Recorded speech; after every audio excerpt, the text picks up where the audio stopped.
What's up, homie? Hope you're doing well. So yeah, today's a rather cool video. It's how to actually improve your life as a teenager, as a young adult, early 20s. So yeah, and obviously I don't have all the answers, but just what I've learned over the past years or so of actually going from teenager to young adult and how the world actually works. Because I don't know if you've noticed, but no one really teaches this stuff. Like, it's not in school books or anything. You have to figure it out yourself.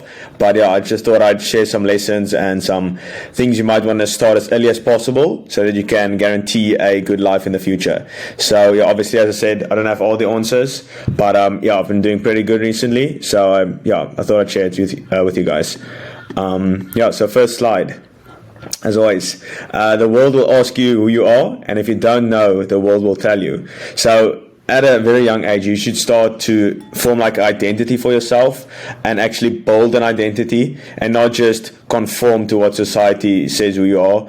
Because I can guarantee you won't live a good and fulfilling life if anyone else tells you who you should be. And after a while, you realize you're not yourself, and then that's when people have a identity crisis in their mid-30s and stuff like that, because they didn't recognize who they were, before the world told them who they should be or something like that. But yeah, just build yourself an identity. That's what I would recommend. So exactly what your values are and stuff like that. And obviously it takes time, but nothing in life that's worthwhile comes easy. So you have to do this stuff. Okay, let's get into it. So your purpose, like, this is the main thing. That's why I put it at number one. Like, no one in school teaches this stuff. Like, this is probably the first time ever.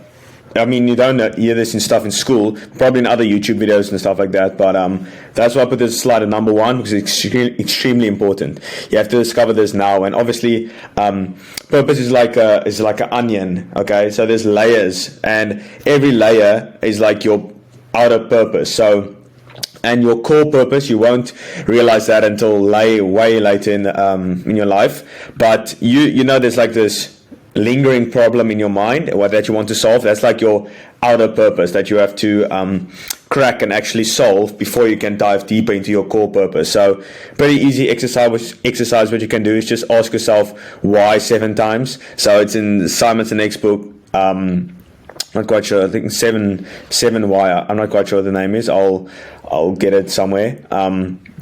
But yeah, so if you have like a goal, just ask yourself why 7 times, why you have that goal. So let's say you want to make money. Why? Because I don't want to work a 9-to-5 job. Why? Because I don't want anyone else tell me what to do with my life. Why? Because maybe when you were younger, someone told you what to do and you didn't have a good time. Why? Because you were insecure, or it just goes down and down and down until you find like this core purpose that you have. And some people, when they do this, they cry because they never really pushed it up to the surface. They never realized it. They never really discovered it. So yeah, it's a very powerful exercise. And so what do you actually want to contribute to the world? You have very finite time on this planet, and it's not a lot of years, trust me. It goes by real quick, and I'm still young. Obviously, you can ask all the people. It goes by in an instant, really. So if you have your why so if you have your why, and basically any how is possible. So if you have a why you want to do something, any how would be possible. So let's say your why is to contribute to the world, whatever reason. Any problem that arises, that's basically the how you will achieve it. You'll easily accomplish it. You'll easily disregard the problem because it's nothing if the why is strong enough. So yeah, number one is purpose. Very important. Next one is stoicism. So you have to control your emotions, okay? Like, this is so important, especially in the world of business, and as a man, you have to control your emotions. Obviously, as I mentioned in the previous video, you should be aware of them, but not act on them necessarily, okay? And that's like 90% of your life, but the other 10% with relationships and stuff like that, you should be obviously more emotional and empathetic and stuff like that, but 90% of the time you should control your emotions. So meditation is extremely important. I do it for like 30 minutes every single morning. So it's really simple. You sit down and you basically become aware of your thoughts. So you do absolutely nothing. So how do you expect to do, it's a little side tangent, but how do you expect to do anything in life, like anything, if you can't do nothing? It's a bit of a weird one. Like, let's say you want to start a business, like that's doing something, right? But how do you expect to do that's something, if you can't do nothing? Like, you literally can't do nothing for 30 minutes a day. How do you expect to do anything? Like, nothing seems easy, right? You just do nothing. But most people can't do it. So how do you expect to do anything? So just ponder on that for a moment. Just become aware of your thoughts. That's literally it. But it takes a while to actually build on that. So, as I said, acknowledge them, feel them, but don't act on it. So it only applies to work. As I said, relationships, it doesn't really apply. Still a bit, but not as much. So that's the next one. The next one is getting jacked, okay? If you're not in the gym daily, I don't know what you're doing. It's so much more mental than physical. And obviously, the physical is like a benefit, and that's obviously that got me started. But after a while, it's like 99% mental, really. There's a list of benefits, like you build confidence, trust with yourself, because you say, okay, I'm going to hit the gym every single day or 5 times a week, and you do it. Then you have trust. You build trust with yourself, because you say when you do something or when you say something, you do it. So it's all mental, okay? So self-respect. Another one, discipline, emotional control, consistency, cause and effect, responsibility, and the list goes on and on. So, it's extremely important, and you look good in the process. So, come on, there's literally no downsides. Like, what's the downside? You maybe lose 2 hours of your day that you would have scrolled on TikTok, okay, and it's painful. Cool. It's either way. Like, you have to do it. You carry yourself differently. Like, you're obviously let's say in a business situation, and you greet someone, firm handshake, and like, here's 2 scenarios. Scenario A, you walk in a business meeting, this jack guy, your shirt sits tight, shake with confidence, you look him in the eye, and the other one is just, wanky, like slim. Obviously, both can be good in business, but their first impression is really important. I don't know if people notice this, but first impressions are really, really crucial. So, and the easiest way to do that is just be jacked, because when you looked at someone, okay, that's years of hard work and discipline. I can probably trust him in business as well. So, strong body equals strong mind, and you need both, and you can't have one without the other. So, another crucial step. And I started lifting when I was around like 16. That's when I started, just to get physically jacked. But after like 2-3 years, I was like, okay, I'm not seeing much progress. It's mostly mental now. So this is also a cool one.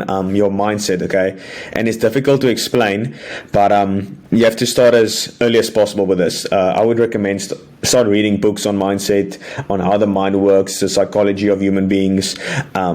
It's very important. So you are who you think you are. So as I said at the beginning, you have to craft an identity for yourself. So every single morning, I read my self-transcendence workbook. It's basically who I'm becoming. So I don't really put that much importance on who I am now. That's kind of irrelevant. I'm focusing on who I need to become, and I embody that traits and that beliefs and all that goals. So, and over time, you just become that person, and you don't achieve goals. And that's the last slide. It's like a quote. You don't achieve goals. You achieve characters who can achieve that goals. So, let's say you have a goal of making 100,000 Rand a month.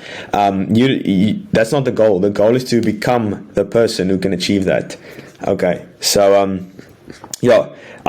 as I said, also, I know nothing, right? This is what I learned over the past like 5 years of learning life, basically. I know absolutely nothing. The more you read, the more you know, or the more you become aware of how little you know. Like, the more I learn, the less I know. It's crazy. So your current self is the enemy of your future self. And your current self is like a organism, okay? and your current identity wants to survive. That's his main objective, okay? And your future self is a threat to that current identity, because for your future identity to come into realization, the current self has to die, like physically and metaphorically. So the current self will do everything to stay in that current state because it's comfortable and it's familiar. So he knows that everything you've done so far kept you alive, which is important. It kept you at homeostasis. Okay, so if I do these actions, my first 16 years of life, if I do that, I will probably live another 16 because I'm not dead, right? So if you want to craft a future identity and a new identity, that's a threat to your current one, and it will literally throw everything at you to just stay alive. So it's difficult, but that's why it has to be done. Next one is your inputs, your diet. Okay, so I've never really binged on my diet because I eat food I enjoy every single day. So you are what you eat, simple as that. So clean diet is a clear mind and a strong body. So it's all intertwined. You can't have one without the other. And I would say the main thing, I should have actually put this like few slides earlier. Your diet is like very important, because you can have a strong body, or you can't have a clear mind and a strong body without good diet.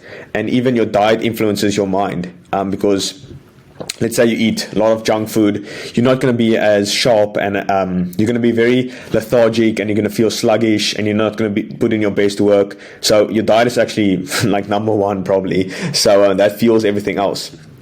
So easy, just stay away from processed foods and seed oils, and just eat whole foods much as possible. So food with one ingredient. So like potatoes, steak, eggs. So it's one ingredient. It's not like you look at the package and it's 100 ingredients. You should, as much as possible, stay away from that. But every once in a while, it's really not that bad. Like I would eat cheesecake probably once a week. Like that's not the end of the world. And I do cardio every single day. So it's not that bad, but don't binge eat. That's not good.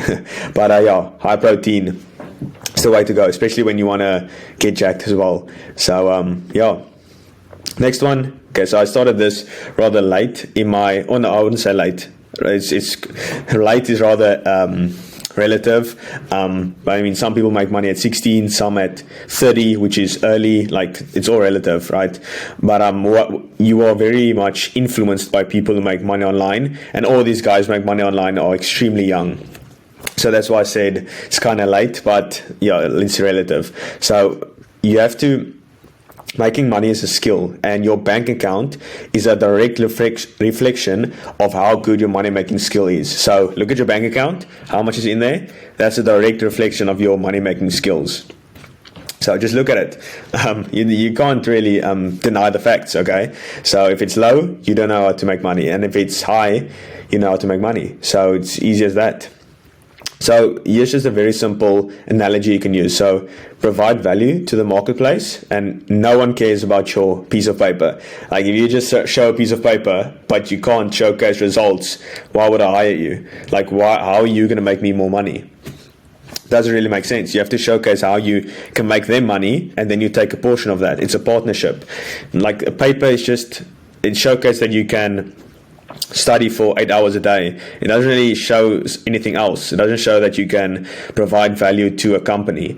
So it's just an easy value equation you can use.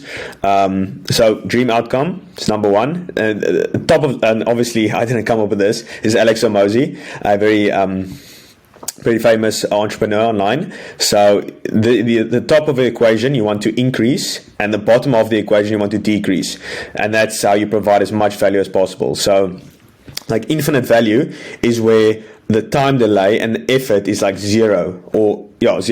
So let's say like any dream outcome, even if it's gain gain 1 kilogram of muscle, but the time delay is zero, and the effort and sacrifice is also zero. Let's say on a website, and obviously Alex Hormozi uses this example. Let's say on a website you can purchase like abs, like your abs, right? And when you click the purchase button, you instantly have abs when you look down. That's infinitely valuable because there's zero effort and sacrifice, and the time delay is instantly. So look at to decrease this bottom of the equation as much as possible. So look what anyone else is doing in the marketplace and just do it in half the time. So that's a pretty easy way to increase the value of your product or service. Okay, and dream outcome, just what is the ultimate goal they will achieve? Perceived likelihood of achievement, that's where like testimonials and results come into play, where you showcase, okay, I've done this for 100 people, so the chance that you can do this is also pretty likely. But if it's your first client, the perceived likelihood of achievement is rather low. So that's why you should probably work for free if you want to, and get that first like 5 testimonials, or charge lower prices just to get your foot in the door and to help other people, and then you can showcase that testimonials to other people. Cool. So time delay. So if you can do it, the results to time equation. So if you can get results faster, obviously the value is going to be better. And if it is sacrifice, now it's things they should be doing that they in the past didn't do. So with the gym, for example, now you have to go to the gym, you have to eat clean, you have to go to bed on time, all this stuff. It's effort and sacrifice. So if you can decrease that, you can increase the value. Awesome. So that's the money side of things. And last one is just, time is ticking. There's no you should start as soon as possible with this stuff. If you can become conscious as soon as possible, that's pretty good. I think I became conscious at 17. I don't know if you guys even know what that means. It's where you realize your existence, basically. It's pretty woo-woo spiritual stuff, but I recommend you study that field. It's very important. So, time is finite and money is infinite. I said that in a previous video as well, so I'm not going to go over that again. And you have to level up in the real world. This reality is like a video game. So if you can, and obviously the rewards are very delayed. Like in business, you can put in work for year and a half, 18 months, see no results, zero. Imagine you don't see any fruits of your labor, but after 18 months, the rewards are so much more gratifying. So it's so much more worth it. Nice.